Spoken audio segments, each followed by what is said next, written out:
जय जय राम, श्री राम जय जय राम, श्री राम जय जय राम।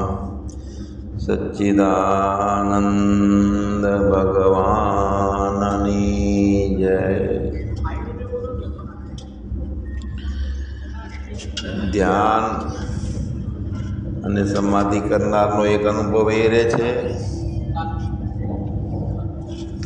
કે જ્યાં સુધી ધ્યાન લાગે છે, સમાધિ લાગે છે, ત્યાં સુધી દેશ, કાળ અને જગત આ બધું દૂર થઈ જાય છે।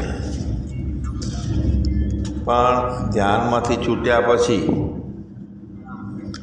દેશ, કાળ અને જગત પાછું દાખલ થઈ જાય છે।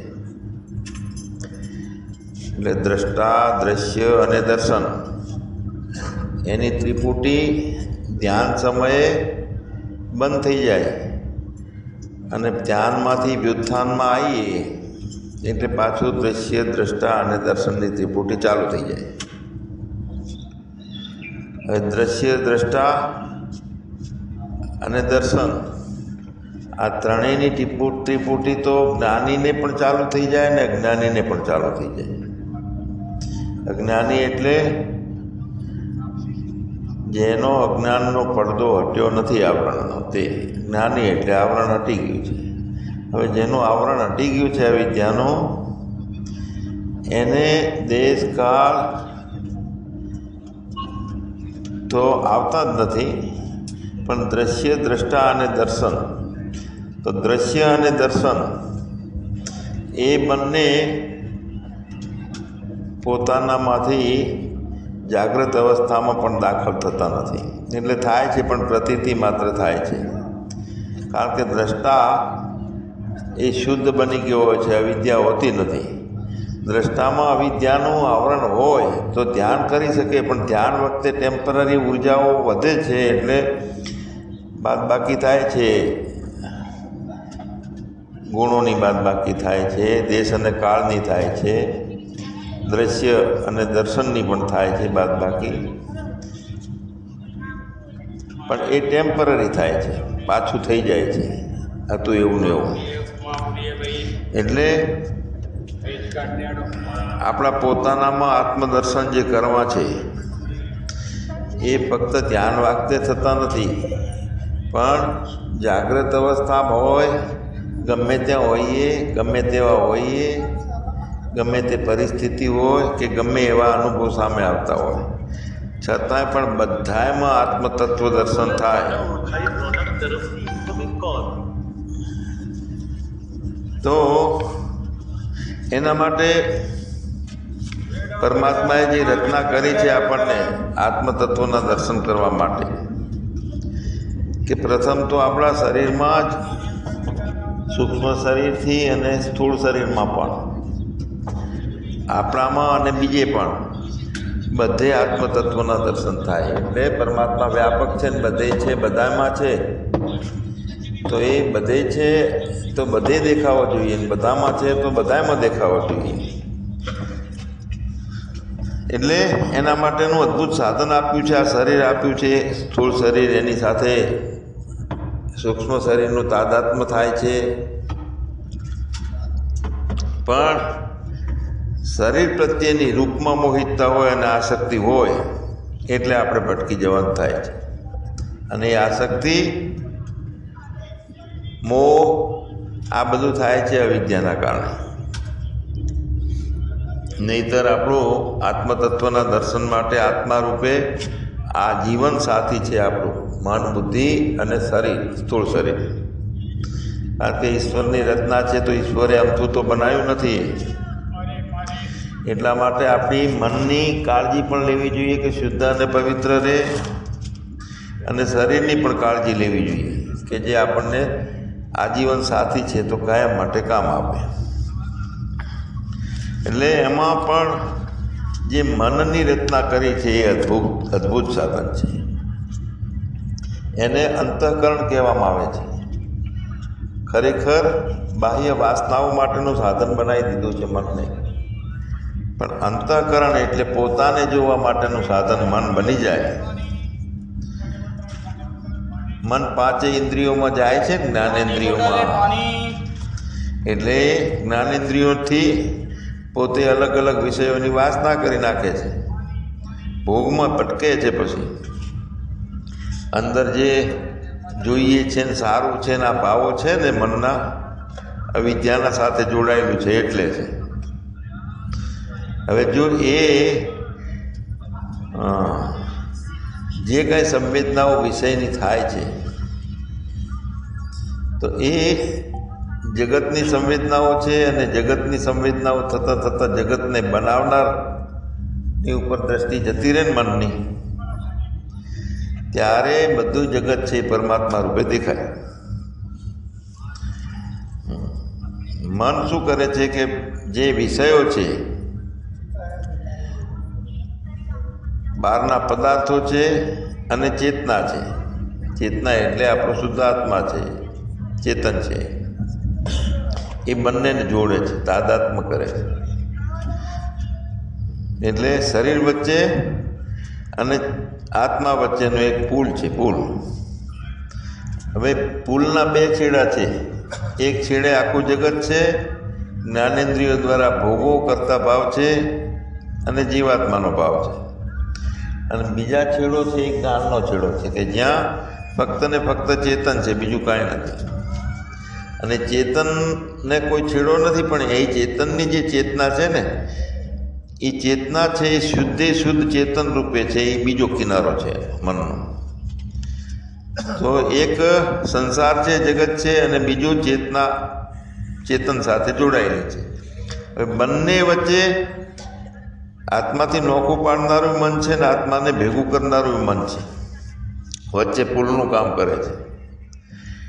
એટલે મન એકબીજાથી વિરોધી વસ્તુને જોડે છે. વિરોધી વસ્તુને જોડ્યું એટલે શું થયું કે હું શરીર છું, મારે બોજ છે, મારે કામ છે, મને બહુ ભાર છે. એટલે હવે પોતા વિરોધી વસ્તુ એટલે જગતને પોતાના સાથે આત્મા સાથે જોડવાનો પ્રયત્ન કરે છે ને, એટલે આત્મા તો જોડાતો નથી, પણ આત્મા અને મન ભેગું થઈને મનને એવું લાગે છે કે હું આત્મા છું ને હું જોડું છું. એટલે પોતે આત્માને પકડી નથી રાખતો ને જગતને પોતાનામાં જોડે છે, એટલે સતત બોધ થાય છે, તણાવમાં રહે છે. મન દ્રશ્યથી અદૃશ્ય તરફ જાય છે, અને દ્રશ્ય બનીને અદૃશ્ય તરફ જાય છે. પોતે દેહ સાથેનું જોડાણ બની રહ્યું છે અને પરમાત્માનું ધ્યાન કરે છે. એટલે એને જે બોજો છે ને, ચિંતા રહે છે, તણાવ રહે છે એને. તો આ તણાવ અને ચિંતા છે ને એ મનથી ઊભી થયેલી છે, ખોટી છે. કારણ કે મને ખોટો સંગ મેળવી લીધો, શરીર સાથેનું તાદાત્મ્ય કરી લીધું છે. જો હવે એ તણાવ શેના કારણે છે, ડીપી લોડ કેમ થાય છે એની ખબર પડી જાય, મનને એવો બોધ થઈ જાય કે હું તો સહજ છું ને આત્માના સ્વરૂપે છું, અને સપનામાં હું દેહ નથી, તો સહેજે સહેજે આપણને આત્માનું જ્ઞાન થઈ જાય. એટલે તો શાસ્ત્રોમાં કીધું છે કે મન એવું મનુષ્યના મોક્ષ અને બંધનનું કારણ છે મન. એટલે જો મન બહુ સરસ હોવા છતાંય આપણી યાત્રા કેમ અટકી જાય? સરસ ધ્યાન કરે છે, સરસ જ્ઞાનમાં રહે છે, સારું સારું સાંભળે છે, છતાં એમ થાય છે કે આપણી યાત્રા અટકેલી છે, હજુ પૂરા પહોંચ્યા નથી. તો મનનો સંસ્કારી રહે છે ને તાદાત્મ્ય શરીર સાથેનું, અને શરીર સાથેના તાદાત્મ્ય રહેવાથી વિષયોને એના ઉપર ઝૂકી જાય છે મન. કારણ કે વિષયો તરફ જવા માટે, ક્રિયાઓ કરવા માટે તો શરીરનો સહારો લેવો પડે છે. હવે શરીર બનેલું છે પ્રકૃતિમાંથી, તો પ્રકૃતિમાંથી બન્યું છે, પ્રકૃતિનું રો મટીરિયલ એમાં હોય છે. શું છે? આહાર, નિંદ્રા, ભય અને મૈથુન. તો આ બધું પ્રકૃતિગત છે, અને શરીર પ્રકૃતિથી બન્યું છે. અને જિંદગી જીવવા માટે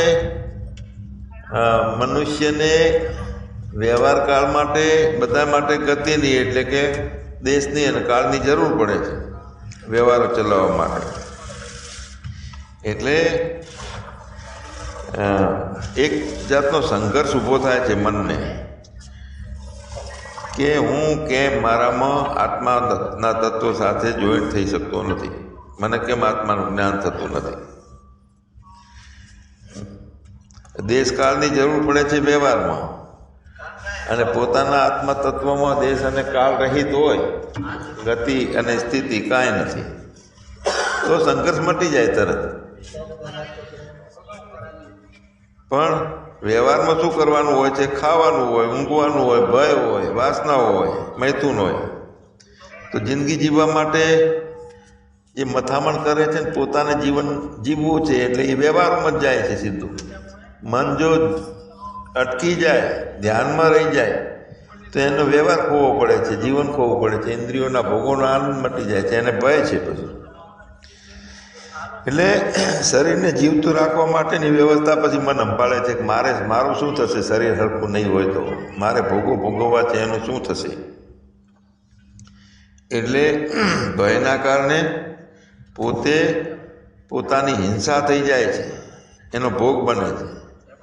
કેમ કે વિકારોમાં જતું રહ્યું, ખરાબીમાં જતું રહ્યું, વાસનાઓમાં જતું રહ્યું અને એના કારણે સ્થિર રહેતું નથી મન. કારણ કે અંદર કચરો ભર્યો છે કે આ ભોગોથી જ મને આનંદ છે, પણ જ્ઞાનેન્દ્રિયોના વિષયોના પદાર્થો જેમાં હું લઈશ, આંખથી, કાનથી, નાકથી, ચામડીથી, જીભથી જે રસો ચાખી તો એમાં મને આનંદ છે અને એ રસો ચાખવા માટે તે દેશ અને કાળનો ઉપયોગ કરી અને ગતિ કરે છે, મન દોડ કરે છે પ્રાપ્ત કરવા માટે. તો આ બધી ભટકણ ઊભી થઈ ગઈ. તો આપણે મુખ્ય વિષય શું છે કે દ્રષ્ટા, દ્રશ્ય અને દર્શન એ ત્રણેય મટી અને પરિણામ જે આવે આત્મતત્વનો, તો એમાં મુખ્ય મનને મટવાની વિષય આવવો જોઈએ. મનને એટલે મરને સે પહેલે મર જાવે ઓર અમર હો જાવે. અને ઈશાવાસ્ય ઉપનિષદમાં પણ કીધું છે કે તેન ત્યક્તેન ભુંજીતા, ત્યાગીને ભોગવ. એટલે વાસના રાખી અને કાંઈ ભોગવટો કરવાનો નથી.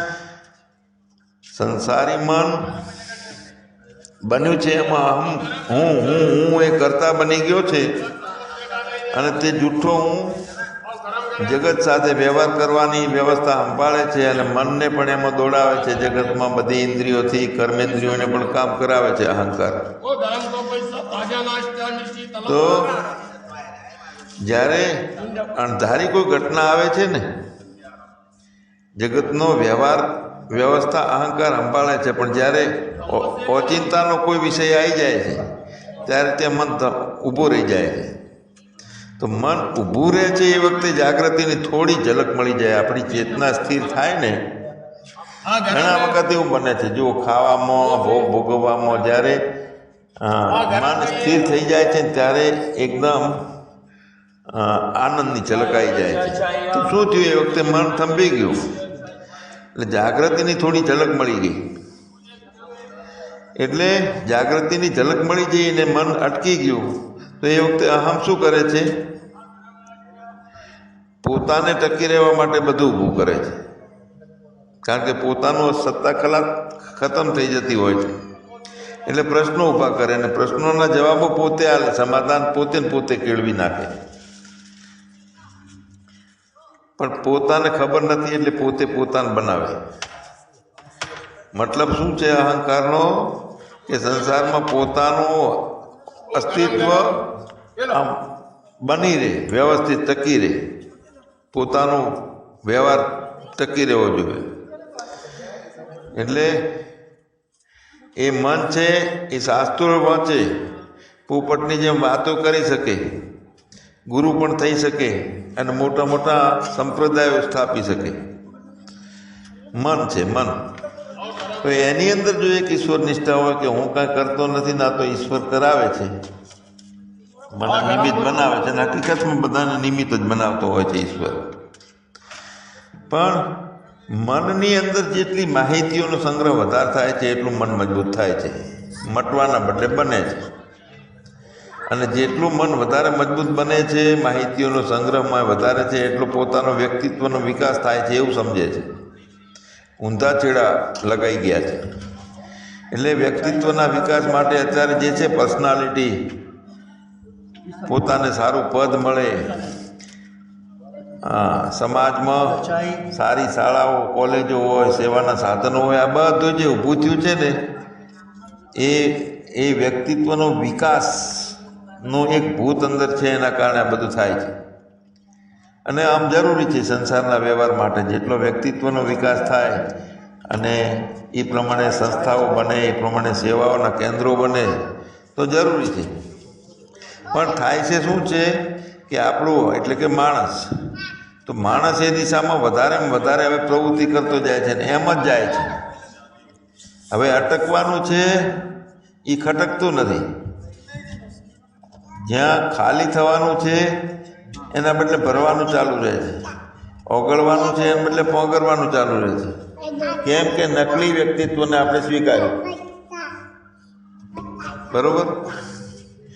સંસારી મનને ટકી રહેવું છે એટલા માટે નકલી વ્યક્તિત્વને સ્વીકારી લીધો છે. નકલી હું, અને એમાં પણ હું મહાન છું, મોભી છું, જ્ઞાની છું, હું અમુક સંસ્થાનો ડાયરેક્ટર છું, આ બધું ચાલુ રહે છે. હવે ઇન્દ્રિયોના વિષયોની અંદર જે સંવેદનાઓ આવે છે એ વ્યક્તિત્વના વિકાસમાં ઢળી જઈ આખી. હવે એ સંવેદનાઓ જે છે વિષયોની તન્માત્રાઓ એને ચિત્તમાં પહોંચાડી હોય. ચિત્તમાં ક્યારે પહોંચે છે? તો વિકાર રહિત હોય ને ત્યારે પહોંચે છે. તો મતલબ કે અવિકારી ચિત્ત બનાવવું છે. કોઈ પણ જાતનું આની અંદર દેશકાળ પણ નથી અને બીજા વિકાર પણ નથી. તો તન્માત્રાઓની સંવેદનાઓ જે છે એને ચિત્તમાં પહોંચાડવા માટે શું કરવું જોઈએ? તો સંસારી મન જે વખતે સંસારને વ્યક્તિત્વના વિકાસ માટે કાર્યો કરે છે ને એ વખતે એના પ્રત્યે આપણે સાક્ષી ભાવ વધારે હોય, સભાનતા વધારે હોય. એટલે કે જે સંસારી મનને મહત્વ નહીં આપવાનું, સંસારમાં જતા મનને. એટલે વ્યક્તિત્વને સંસારના વ્યવહાર અને વ્યવસ્થા પૂરતું રાખવાનું, એક બાજુ એટલું માપનું રાખીને એક બાજુ ખસેડી દેવાનું વધારાનું. કેમ કે એ સંસાર પકડ્યો છે, સંસાર સારો છે, એ બધું અસત્ય જ પકડ્યું છે.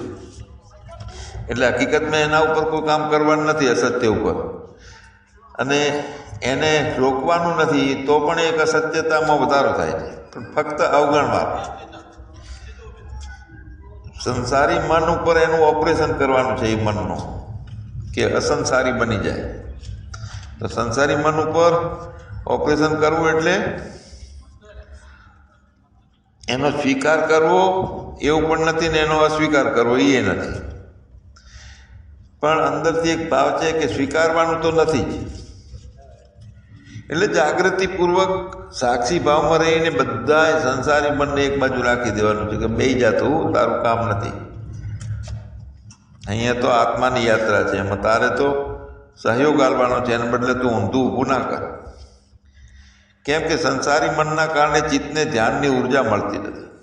એકાગ્રતાની ઉર્જાઓની જે જરૂર છે ને એ તો તન સ્થિર, મન સ્થિર, પ્રાણ સ્થિર, નૂરતા સુરતા બધું સ્થિર હોય ત્યારે એની ઉર્જાઓ પ્રાપ્ત થાય છે, ધ્યાન માટેની મળે છે સ્થિરતામાંથી. એટલે બોધનાત્મક સામર્થ્ય ઊભું થાય છે.